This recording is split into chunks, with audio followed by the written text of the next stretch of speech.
Comet 3I Atlas crashes into Earth, and a wave of widespread destruction starts shaking our planet. Ginormous tsunamis are swallowing coastlines, devastating earthquakes are cracking the ground. Hot debris is igniting massive firestorms. Thick clouds of dust are blocking the sun. Now, that's what could happen if 3I Atlas, a massive comet traveling through the solar system, collided with our planet. But can this disaster actually occur? When will 3I Atlas be the closest to Earth? Let's figure this out. First of all, this comet turned out to be way larger than we previously thought. Its weight is likely a whopping 33 billion tons. Let's throw in a few comparisons to put it into perspective. The Eiffel Tower weighs about 10,000 tons. So, 33 billion tons is roughly the weight of 3.3 million Eiffel Towers. Impressive! Next, all the cars on Earth, and we're talking about 1.5 billion vehicles, each weighing about 1.5 tons, weigh approximately 2.25 billion tons. This means that the comet's mass is 15 times greater than the combined weight of literally all the cars on the planet. And finally, compared to buildings on Earth, 33 billion tons is equal to several large metropolitan areas made entirely of steel and concrete. But the whole idea of how big this comet is fades in comparison with an even crazier fact about it. It could be unknown technology from a different galaxy, and some experts are somewhat sure about that. But why? 3I Atlas was first spotted in July by NASA's Asteroid Terrestrial Impact Last Alert System. A bit later, the US Space Agency confirmed that the object was an interstellar object, only the third we have found so far. Before, it was Comet 2I Borisov that passed through in 2019, and Oumuamua, a weird elongated object that appeared in 2017. But the newest comet, with its up to 3.5-mile nucleus, dwarfs Oumuamua, which is just a quarter-mile long, and Borisov, which is about 0.6 miles across. By the way, some believe that the comet could be even bigger, up to almost 7 miles, but scientists haven't found any proof of that yet. Besides its size, 3I Atlas is different in other ways too, which makes some scientists question its origins. The object is shedding huge amounts of carbon dioxide and dust while zooming towards the sun. It's most likely the proof that 3I Atlas is more massive than the other two interstellar objects by 3 to 5 orders of magnitude, which is basically a serious anomaly. The comet is also traveling toward the sun incredibly fast. We're talking about around 130,000 miles per hour, which is almost 170 times the speed of sound. Another weird thing is that this interstellar object is following a straight trajectory, unlike anything else in the solar system. Most space bodies move along curved orbits due to the force of gravity. That made some researchers believe that 3I Atlas might be a probe sent by another civilization to explore Earth, possibly with not-so-friendly intentions. Their theory is that the object could be a technological artifact, a sign of cosmic intelligence. You see, the comet moves in a pretty weird way that doesn't totally line up with just gravity. Its trajectory also takes it close to Venus, Mars, and Jupiter. And researchers think that these planets might be especially interesting for another civilization to pass by. Another bizarre fact, the space traveler also spins backward compared to most stuff in our solar system.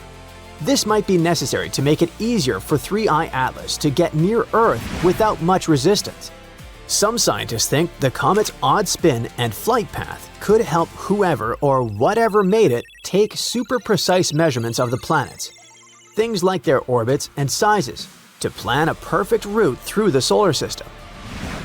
If 3I Atlas suddenly changes direction in a big way, that might mean it's using some kind of built-in engine instead of just drifting through space. There's also another theory that suggests it could be a piece of unknown tech that's still active. There's no need to worry though, at least at the moment. The comet isn't coming anywhere near us. NASA says it'll stay around 150 million miles from Earth when heading toward the Sun. So the question is, where do such space visitors come from? Astronomers have found that the 3 interstellar objects we discovered came from totally different parts of the galaxy. And each of them has its own age and background. 3I Atlas turned out to be the oldest, about 4.6 billion years old, and it came from the Milky Way's thick disk. That's a region filled with older stars that have fewer heavy elements. 1I Oumuamua is much younger, around 1 billion years old. It came from the galaxy's thin disk, where new stars are still being born. Oumuamua, Hawaiian for a messenger from afar arriving first, was the first known object from another star system to pass through our solar system. Basically, the first interstellar guest. It was super stretched out, about 10 times longer than it was wide, unlike anything else we've spotted in space. It also sped up in a way that couldn't be explained by gravity alone. Changes in brightness showed it was tumbling end over end instead of spinning smoothly. At first, scientists were confused because the space body didn't have a tail or cloud of gas like a normal comet, even though it was accelerating. That led to a lot of debate about what it was made of and where it came from. Just like with 3I Atlas, some people wondered if it could be technology created by a space civilization. But most scientists now think Oumuamua was a totally natural object, just a really weird one. The best guess is that it was a comet releasing invisible hydrogen gas, which caused it to speed up slightly. Sadly, by the time astronomers found it, it was already heading out of the solar system, so there wasn't much time to study it. As for 2I Borisov, it sits in between at roughly 1.7 billion years old. It also came from the thin disk. It was the first confirmed comet to come from another star system, and it gave scientists a super rare peek at what materials beyond our solar system were made of. The comet was discovered in 2019 by Gennady Borisov, an amateur astronomer who actually built his own telescope to search for faint space objects. Unlike the first interstellar visitor, Oumuamua, which looked more like an asteroid, Borisov behaved like a classic comet. It had a bright coma. That's a temporary fuzzy atmosphere of gas and dust forming around the comet's nucleus as it approaches the sun. Plus, it boasted a long tail of dust and gas. Studying 2I Borisov helped researchers learn more about how other planetary systems form. Observations showed that its dust grains were compact and that the amount of gases like carbon dioxide changed a lot as it approached the sun. It could mean that the comet formed under very different conditions than anything else in our solar system. Now, 2I Borisov is speeding away from the sun and will never return. But it allowed scientists to take a unique glimpse into the chemistry and history of distant worlds. Interestingly, the differences between these 3 space objects suggest that interstellar visitors have been getting kicked out of planetary systems all across the galaxy for billions of years, so it's not something new. To figure out if 3I Atlas might be some kind of probe from another planet, scientists are checking for any signs of technology, like strange radio signals, electric activity, and weird movement patterns. If the comet suddenly changes course or drops smaller objects nearby, it might be our cue. But even though 3I Atlas is moving in a pretty wild and energetic way, it's most likely just a natural interstellar object passing through. Researchers say they'll need a lot more proof before anyone can seriously say the space wanderer was sent by someone from another planet. What do you think about this newly discovered space traveler? Share your opinion in the comments. Picture a silent ember drifting toward the sun, moving so quickly that no gravity well in our system can bind it. That ember, provisionally tagged 3I Atlas, appeared in late June when the Atlas Hazard Survey cameras in Hawaii and South Africa logged a faint, fast intruder. Initial orbital fits showed an eccentricity greater than 1. the mathematical stamp of an origin beyond the sun's reach. We have met only 2 such emissaries before, 1I Oumuamua in 2017 and 2I Borisov in 2019. Now a third arrives, tugging at our curiosity and our instruments in equal measure. The object's present speed is almost 70 kilometers per second, enough to span New York to London in 90 seconds. Backtracing the path leads toward the constellation Lyra. Forward projection shows a swing past Mars on 3rd October 2025, a solar perihelion 20 days later at twice Earth's distance, and final escape by early 2026. Earth stays on the sun's far side throughout, so the risk ledger reads 0. The intrigue ledger, however, is packed. Composition sits at the top of the to-do list. A comet would sprout a gaseous veil as ice evaporates, yet deep imaging has yet to reveal any coma. An asteroid would follow purely gravitational curves, yet a whisper of extra thrust may lurk in the astrometry. The James Webb Space Telescope can cut through reflected sunlight and sample the infrared glow for water, carbon monoxide, or exotic minerals. If the spectrum comes back featureless or metallic, theories multiply. Brightness fuels the puzzle. Even with a modest albedo, the observed flux implies a body several kilometers wide, far larger than Oumuamua, whose size was measured in hundreds of meters. A highly reflective hull could achieve the same luminosity with far less mass, a possibility that keeps technosignature specialists awake. Professor Avi Loeb, already known for suggesting an artificial origin for Oumuamua, is lobbying for continuous JWST tracking to test for non-gravitational acceleration. A persistent drift unaccounted for by gravity would demand explanations that push against the boundaries of conventional astrophysics. Statistics pose the second riddle. For centuries, astronomy recorded 0 interstellar passers-by. Now we count 3 in 8 years. Better sky coverage explains part of the surge, yet simulations indicate the detection rate is still high. Either the density of galactic debris is underestimated, or transient swarms are sweeping the sun's neighborhood. The Vera C. Rubin Observatory, starting full operations next year, will clarify the odds by mapping every moving speck down to faint magnitudes every few nights. Structure forms the third unknown. Light curve monitoring can reveal whether 3I spins like a platter, a spindle, or a rubble pile loosely bound by microgravity. Oumuamua's flattened shape and unexplained kick remain controversial. A repeat would strengthen calls for new physics or new engineering.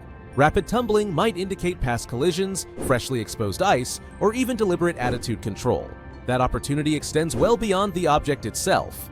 Each interstellar visitor carries isotopic fingerprints of the chemistry that shaped alien worlds. Sampling those fingerprints, even remotely, refines models of planet formation, volatile delivery, and the migration histories of giant planets. In a decade, robotic missions may be fast enough to intercept such bodies. Today, we practice with photons. Time is tight. By September 2025, the object will vanish into solar glare. By the time it re-emerges, the outbound leg will dim below major telescope thresholds. Roughly 5 months remain for the most ambitious observations. Teams are coordinating radar pings, ultraviolet spectra, and high-cadence photometry to squeeze every bit of information from the fleeting visitor. Why should the broader public care? Because 3I Atlas is a tangible reminder that our solar system is not an island, but a crossroads.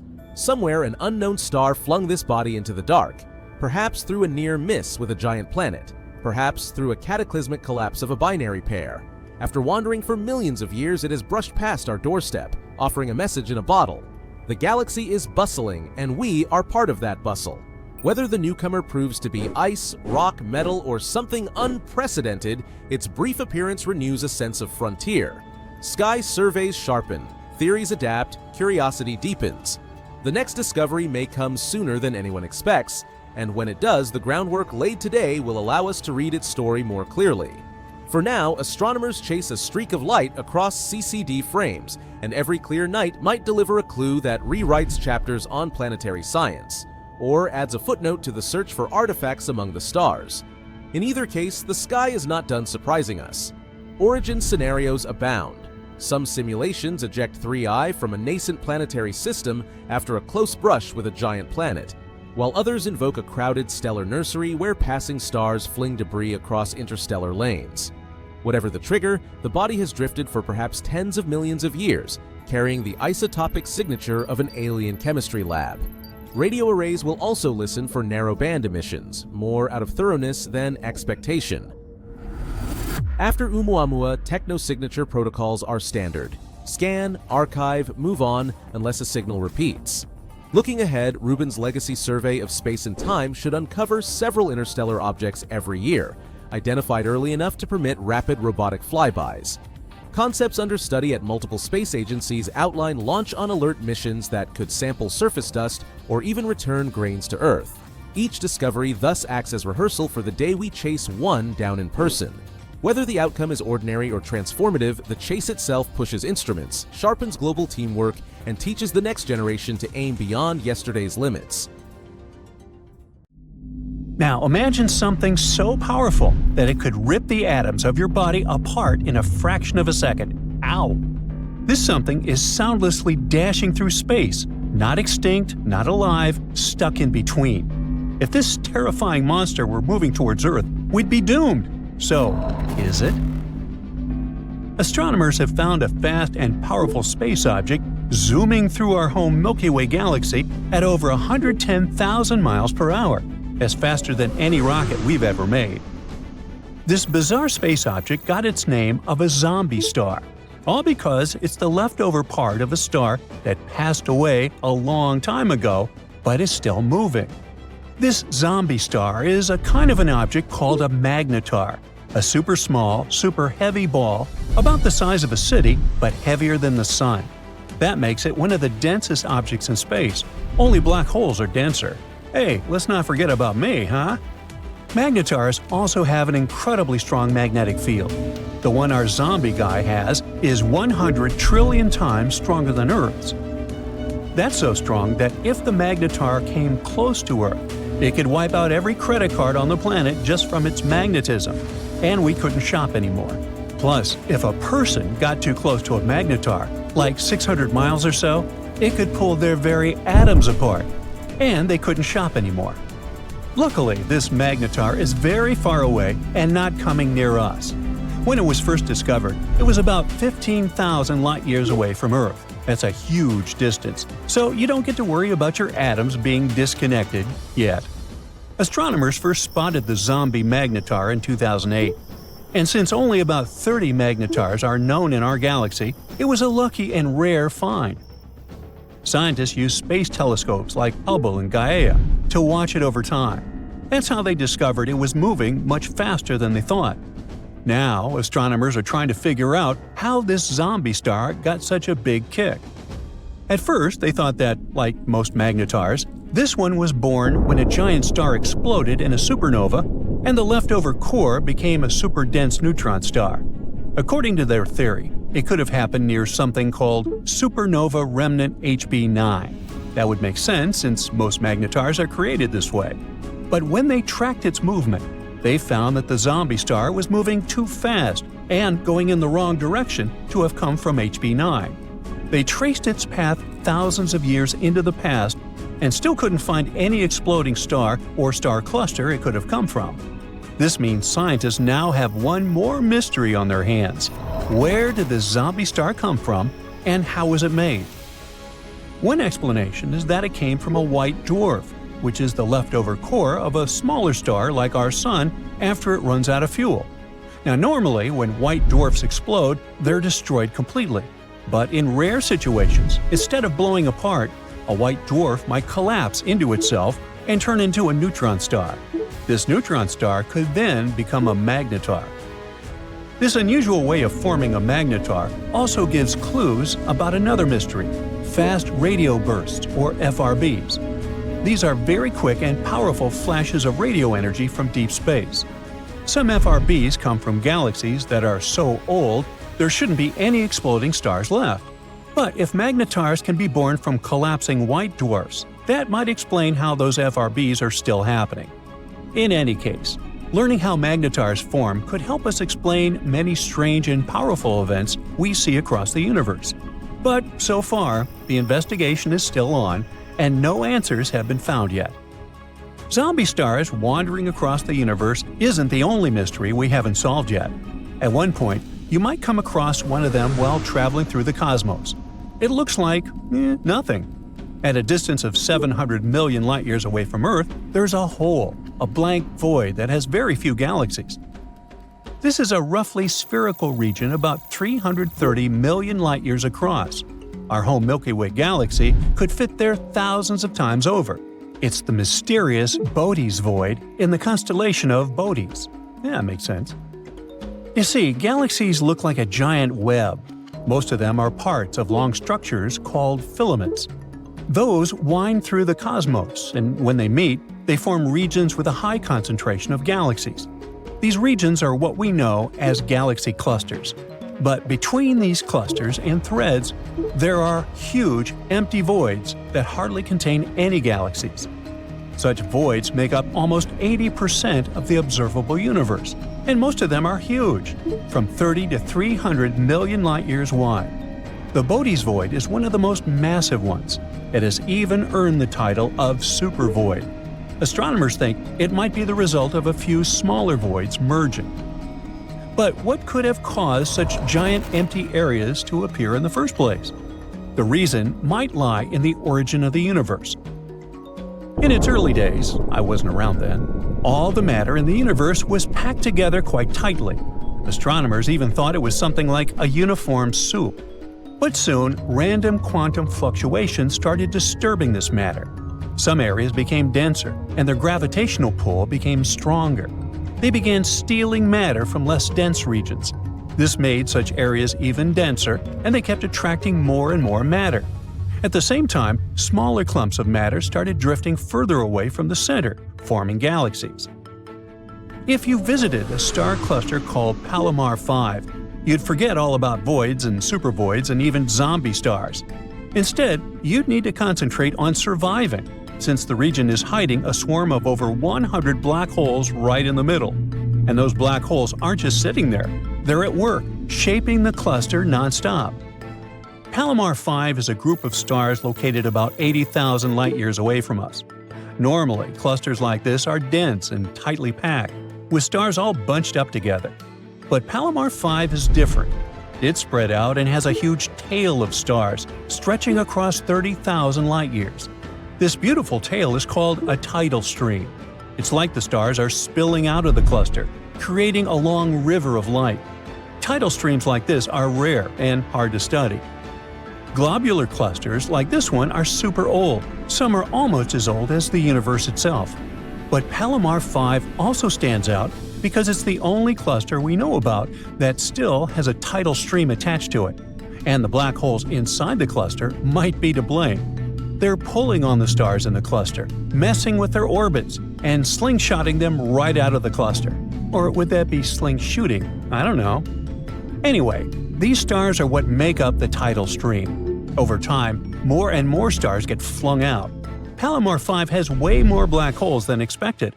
About 20% of the cluster's mass is made up of black holes, over 100 of them, each about 20 times the mass of our Sun. Of course, Palomar 5 isn't going to last forever. In about 1 billion years, the cluster will completely fall apart. By then, all the stars will have been gone, leaving behind just the black holes. And these black holes will orbit the Milky Way, like a ghostly remnant of a cluster that used to be there. Even though this cluster is creepy enough, there's something even more eerie you can see in space. Thick clouds of gas and dust called nebulae. One of the most unusual ones is probably NGC 2392, located 5,000 light-years away from Earth in the constellation of Gemini. It was discovered more than 200 years ago and became popular because of its unusual appearance. It's basically a disk of material with a ring of comet-shaped objects. The tails of these objects stream away from the star at the center of the nebula. The bizarre orange streaks in the outer part of the cloud stretch light-years away in all directions. The middle resembles a ball of twine, but in reality, it's a bubble of material blown into space by the wind of high-speed material produced by the central star. Wow.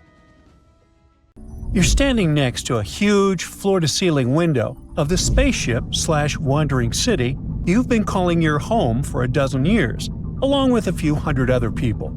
You're watching a fascinating object nearing your spaceship, wondering if it'll bring an end to this journey and your life. It looks like an asteroid, but acts like a comet, moving as if something is pushing it. Can it be the engine created by another space civilization? Are you doomed, or are you about to have contact with a different kind of intelligence? Now, let's leave this post-apocalyptic fantasy and take a closer look at these space invaders called dark comets. The most intriguing question is obviously, what makes them move? Most likely it's some gas or material escaping from the surface of these space objects. Interestingly, until recently, no one has even been sure they existed. The first dark comet was discovered just a few years ago, and since then, researchers have identified 14 of them, including 7 new ones found just recently. The story of dark comets began in 2016, when scientists noticed something strange about an asteroid called 2003 RM. Its orbit wasn't quite what they expected. It had shifted slightly, and no one could explain that shift by typical asteroid behavior, when they received tiny pushes caused by sunlight heating an asteroid unevenly. Instead, the movement suggested that 2003 RM might have been releasing material, something comets often do. But there was a catch. The thing didn't look like a comet. There was no tail, no visible gas cloud. It was just a tiny dot of light, like a regular asteroid. At first, scientists thought 2003 RM was just a one-off mystery. But in 2017, a telescope spotted another strange object, this one from outside our solar system. It was Oumuamua. It too looked like an asteroid, but had a path that changed as if gas were escaping from it. The similarities between Oumuamua and 2003 RM made researchers think there might be more of such odd objects out there. By 2023, 7 more had been discovered in our solar system. These discoveries were enough to give this new type of object the name of dark comets. Now, scientists have enough data to start noticing patterns and learning more about their characteristics. And so, they have identified 2 main groups of dark comets. The first group, called outer dark comets, is larger, with sizes ranging from hundreds of feet to even more. They follow long elliptical orbits, similar to traditional comets that come from regions near Jupiter. The second group, inner dark comets, is smaller, usually tens of feet across. These comets move in almost circular orbits and stay closer to the Sun, near planets like Earth, Venus, and Mars. The main question these days is, where do dark comets come from? Can they be the remnants of larger bodies that broke apart? These space bodies could help us understand the history of the solar system. What if they had delivered the ingredients for life to early Earth? Once we study dark comets better, we might figure out if they contain materials like ice or organic compounds. And indeed, some researchers are sure that dark comets may contain or once have contained ice and played a big role in bringing water to Earth. According to a couple of studies, some asteroids in the asteroid belt, a region between Mars and Jupiter filled with rocky debris, might have ice beneath their surfaces, and this ice from the asteroid belt could have traveled into near-Earth space. In other words, it could be a pathway for water to reach our planet. So far, no one is saying that dark comets definitely brought water to Earth, but they might be another mechanism for moving ice from one part of the solar system to another. The study also hints at a connection between dark comets and a group known as Jupiter family comets. These are comets whose orbits are strongly influenced by the gravity of Jupiter, often pulling them inward toward the Sun. This connection makes it even more difficult to understand where dark comets come from and how they behave. Now, let's take a closer look at the differences between asteroids and comets.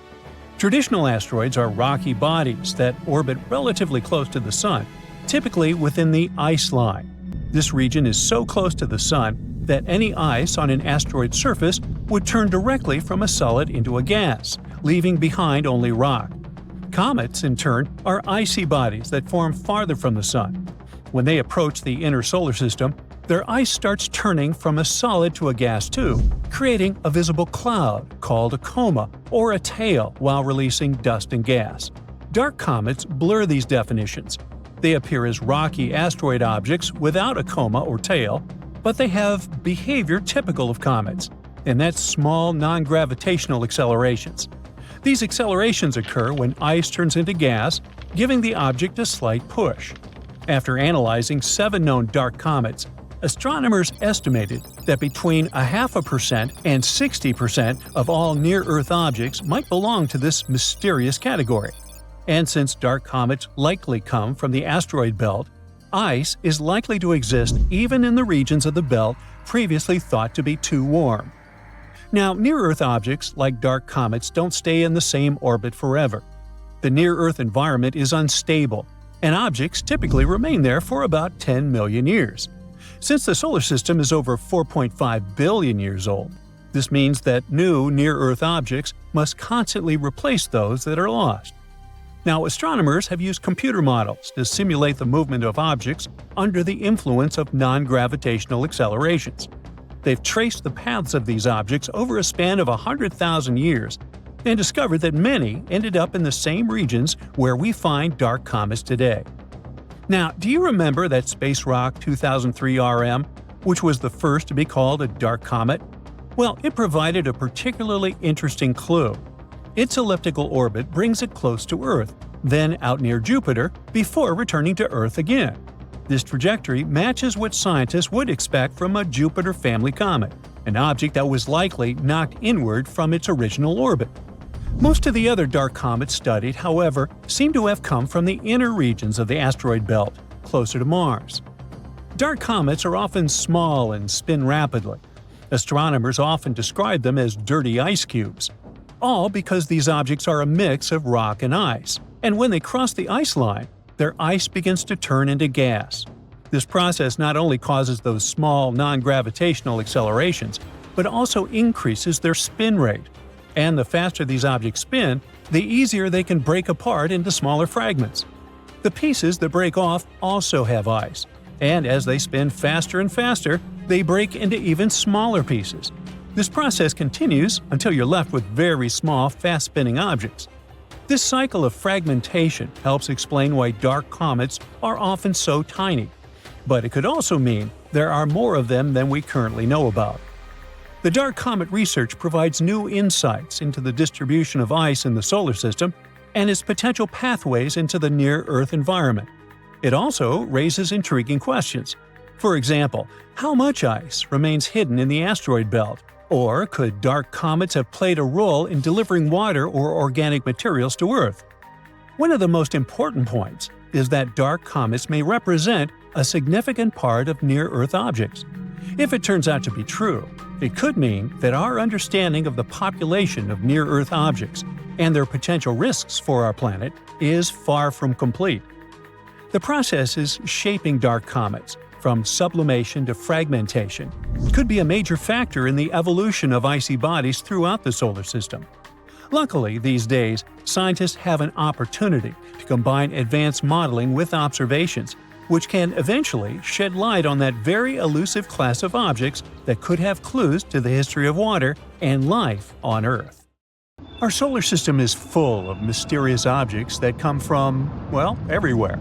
In October 2017, researchers in Hawaii spotted a mysterious thing that they dubbed a muamua. This means a visitor from a faraway land in Hawaiian, or "that's a really big cow."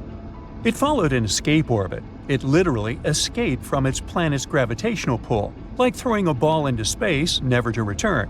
This meant that this weird thing arrived from somewhere outside of our solar system.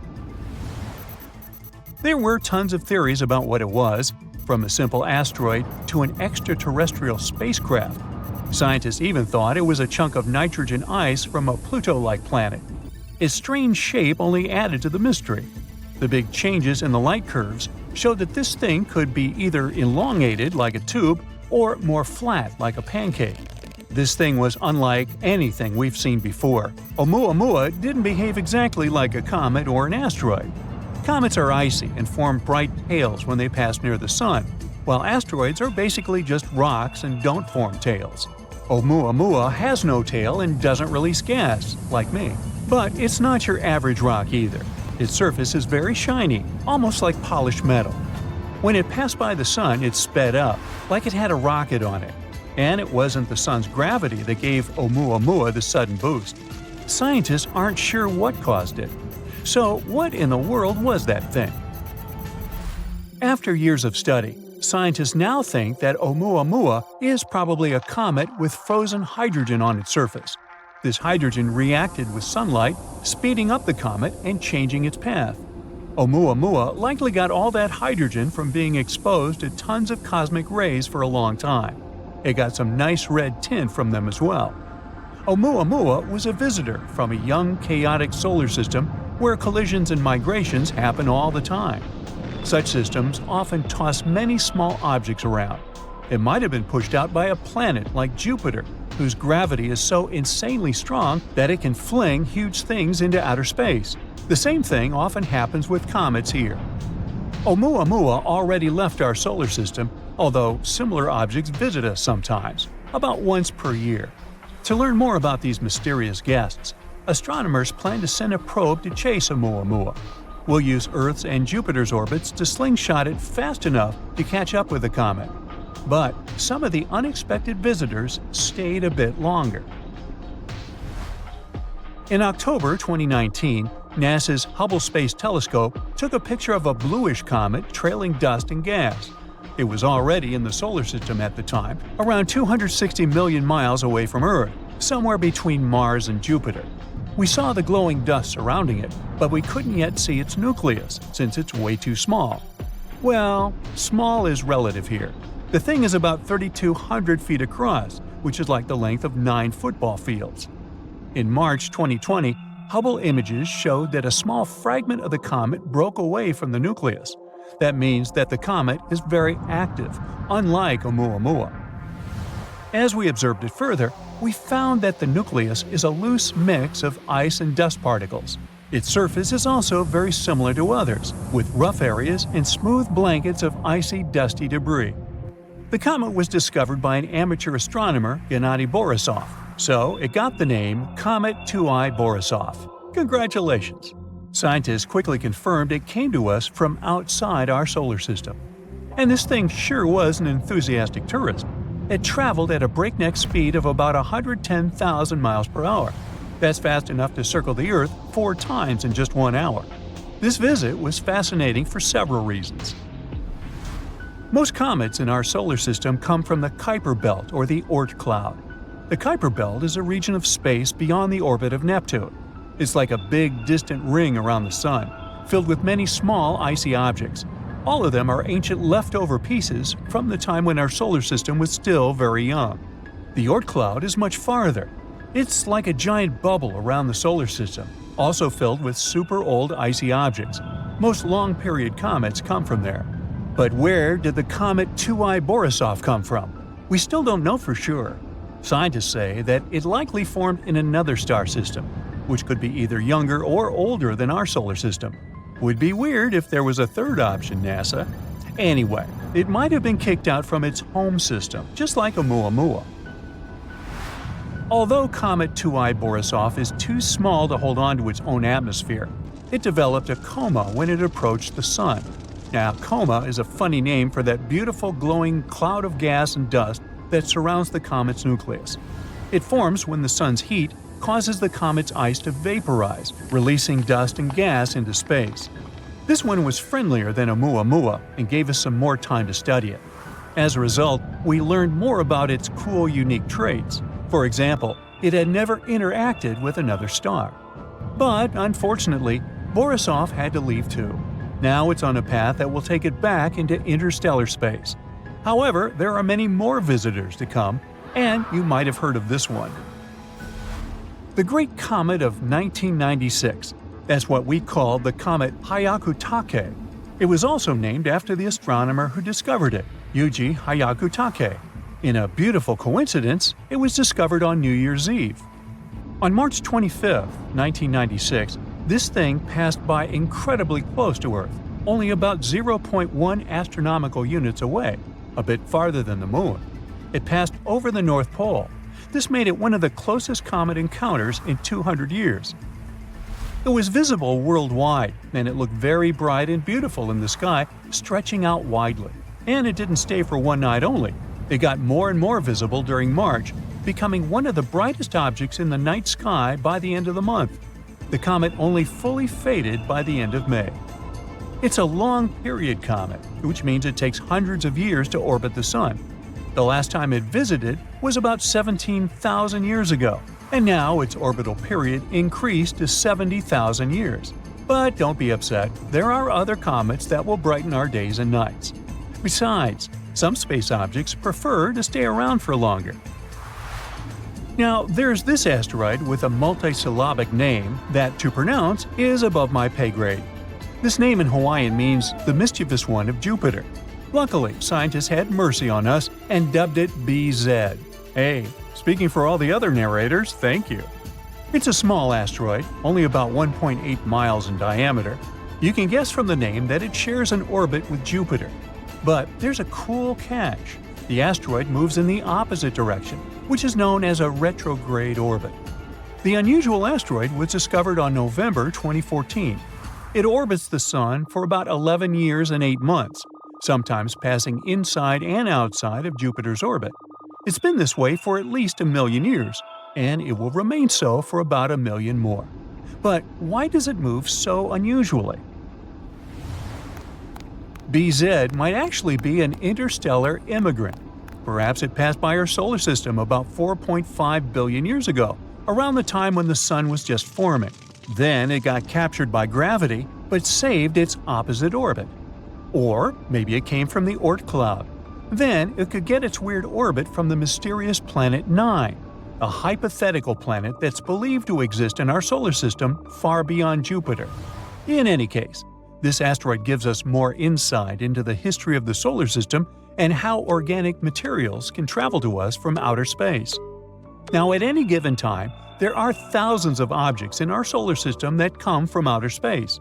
They stay here for different lengths of time, but sometimes we get lucky, and they end up teaching us a lot about interstellar space. So this thing, Cosmos 482, a high-tech capsule, was built to survive even the most extreme heat of another planet. But something went wrong. It never made it out of Earth's orbit. For over 50 years, it drifted silently around the planet, forgotten until now. In May 2025, gravity finally pulled it down. It's coming home, built to survive re-entry and unpredictable enough to crash anywhere. No warning, no parachute. Just a 1,000-pound sphere falling from the sky, a human-made meteorite capable of causing chaos. In 1972, this funny-looking ball was sent on a Venus-bound mission. Now, Venus is like Earth's evil twin. It's similar in size, but that's where the similarity ends. It's the hottest planet in the solar system, where temperatures reach 860 degrees Fahrenheit, hot enough to melt lead. Atmospheric pressure is about 93 times greater than Earth's, which is like being 3,000 feet underwater and you feel like you're in a trash compactor. And the atmosphere itself is made of carbon dioxide, with clouds that literally rain sulfuric acid. So yeah, it's pretty bad. Yet Cosmos 482 was fully expected to reach it and land. Not for long though. A type of self-destruct scouting mission. The spacecraft was designed to land and transmit data, hopefully for at least a few minutes, on the surface that crushes, bakes, and basically dissolves anything that touches it. How? Well, it came with heat shields for the fiery plunge, a mini AC to cool just long enough, and armor tough enough to handle Venus's brutal environment. It was truly a high-tech reinforced vault built for a one-way trip. And this was in the early 70s, mind you. Fun fact, even today, we've never built anything that could survive that kind of environment. We have deep-sea submersibles that can handle big-time pressure, but not the heat. There are space capsules that can withstand extreme temperatures, but only for a few minutes. Even nuclear reactor walls, designed to handle serious pressure, would crumble if acid rained on them nonstop.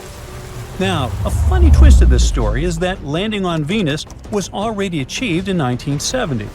Venera 7 became the first spacecraft to land on another planet and transmit data back to Earth, surviving on Venus's surface for a full 23 minutes before melting down. It proved the impossible was possible, just not for Cosmos 482. So, what went wrong with Cosmos 482? We've always imagined space travel as firing up the spaceship, launching it, and that's it. However, that's not how it works. First, with an initial boost, you park it in Earth's orbit, like pulling into space's driveway. Then comes a second burn, a precisely timed engine firing that pushes the spacecraft out of orbit and toward its destination. Cosmos 482 made it to the parking orbit just fine, but something went wrong with the second push.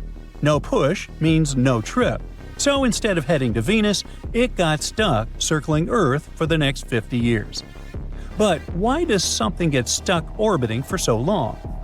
Well, when something gets launched into space, it's not just going up. It's also going really fast sideways. If you throw a baseball up hard enough, it'll eventually hit the ground. But if you could throw it fast enough and Earth wasn't in the way, it would just keep falling around the planet. That's what orbiting means, falling but never hitting the ground. The object's forward speed balances perfectly with the gravity pulling it down. So, to leave Earth, a spacecraft needs to pass through 3 layers. The first is low Earth orbit, or LEO, a few hundred miles up. Here is where satellites, the space station, and tons of leftover junk circle the planet. Cosmos never made it past this point. If the second launch had been successful, it would have gone through medium Earth orbit, where GPS satellites cruise. Then, way out at 22,000 miles, there's geostationary orbit, the sweet spot for weather reports and TV. So now we know how Cosmos ended up there and why it was orbiting for so long in LEO. But what made it suddenly change its mind and fall back? Even in LEO, space isn't completely empty. There's still a tiny bit of atmosphere up there, and over time, it acts like a brake, slowing things down just enough. Think back to that baseball you threw sideways fast enough to orbit Earth. Eventually, it will slow down to the point where gravity takes over. However, Earth is securely protected by its atmosphere. As objects fall back to Earth, their speed keeps increasing up to tens of thousands of miles per hour. When you're moving that fast, the air pushes back really hard. That push creates friction, and friction creates heat, a lot of it. The surface of falling objects can reach over 3,000 degrees Fahrenheit, causing them to melt, shatter, or vaporize completely before they ever hit the ground. That's why scientists don't lose sleep over small debris. Small pieces of old satellites, even tools lost during spacewalks, fall all the time. But they burn up like shooting stars. We just never notice them. Now, a baseball would disintegrate instantly. But what about a giant ball designed to withstand landing on Venus? Thankfully, this potentially horrifying story is anticlimactic, because Cosmos crashed into the Indian Ocean west of Jakarta on May 10, 2025. Radar picked it up streaking through the sky, glowing, breaking, heating up, but still intact enough to make it all the way down. And it did, thankfully, not somewhere crowded. However, now that it's lost beneath the waves, we are free to speculate.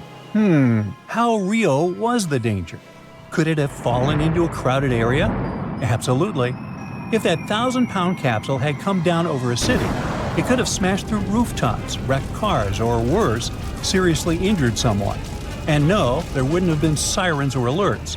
Cosmos 482 was launched in the 1970s, long before GPS or live tracking, so there was no signal to follow, no proper guidance system.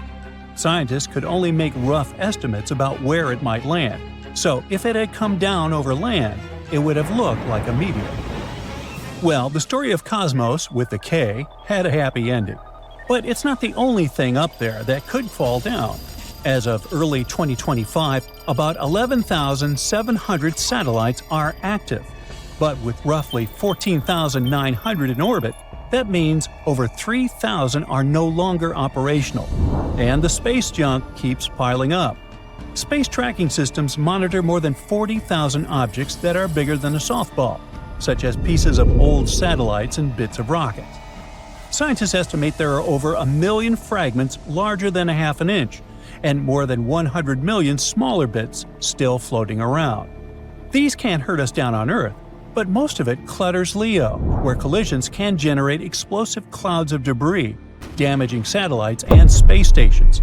Just one crash can trigger a chain reaction called Kessler syndrome, where each impact creates more debris, leading to more collisions until Earth's orbit turns into a demolition derby. Remember the movie Gravity? Yeah, like that. And yes, bigger things from Leo do fall. Cosmos 482 wasn't the first space object to come crashing back. In 2016, Tiangong-1 space station lost contact and tumbled back to Earth 2 years later, eventually burning up over the Pacific. In 2001, the famous Mir station was intentionally brought down. And before that, in 1991, Salyut 7, another space station, unexpectedly deorbited. The 40-ton station broke up on re-entry, and parts that survived scattered over Argentina. Among others, in 1979, NASA's Skylab, the very first American space station, fell back to Earth with only partial control. Pieces of it rained down across Western Australia. Some newspapers even offered cash rewards to anyone who found a chunk. So, we've seen this happen before. Cosmos was just the latest reminder. But NASA and other space agencies do think about this problem. And most modern spacecraft designed to return have parachutes, heat shields, and built-in safety systems to guide them home. But not working satellites and old junk. Yeah, they're still up there. So next time, a space object might not land safely in the ocean. It might crash through your roof while you're watching a Brightside video. But don't worry.